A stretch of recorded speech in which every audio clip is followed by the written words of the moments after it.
Hi, I'm Dr. Michael Haley. Today we're going to talk about allergy testing, something that you can do in the comfort of your own home to find out if the foods that you are eating are causing potentially more harm than good. What's an allergy test? First, let's understand what an allergy is. When someone has an allergy, they have a sensitivity or an overactive immune response to something that's otherwise considered harmless in most people. So, if I said, what'd you have for breakfast this morning? For me, I don't forget what I had, but I know I made the kids oatmeal. So let's say oatmeal. Let's say it was oatmeal. I might want to find out if I'm allergic to oatmeal. And to do that, I would probably want to apply it to my skin. So you already put it inside you, and you might not feel what's really going on inside you. But if you put it on your skin, you can actually see what's happening because your skin and the gut, they're very, very similar. So we could just put a little mush right there on your skin, or possibly we can agitate the immune system a little bit using a scratch to bring it to the surface and put that right on there. We might make a patch and put it on and leave it on overnight and then look at it. So a practical way of doing this would probably be to wipe down your skin with maybe some rubbing alcohol to clean it off real well.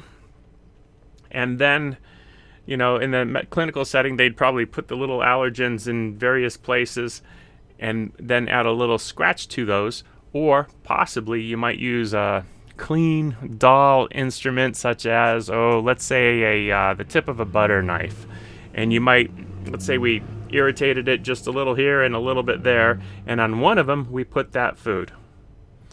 And we waited 15 or 20 minutes. And then we washed it off, and we compared and said, okay, what's the control, the slight scratch, look like compared to the one that I put the food on? As we're looking at these nice vessels here, don't cut yourself open. We're talking about a slight, just a mild irritation, and then you put that substance on there to see if your body reacts. What's a reaction look like? It could be a reddening, but if you think of more of like a mosquito bite, when I get bitten by mosquitoes, I think of a little bump that happens there, and I want to scratch it and it gets itchy. That would be a little more significant than just turning a little red. Now, if it turns a little red compared to the control, you probably have an allergy to it. But what we're really going to recognize and really avoid is those mosquito bumps, if you get them. Okay?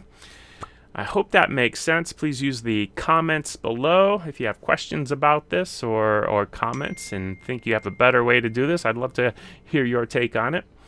Look for a video. I'll probably have a link below this video to another method of determining what foods probably aren't good for you and what foods probably are good for you.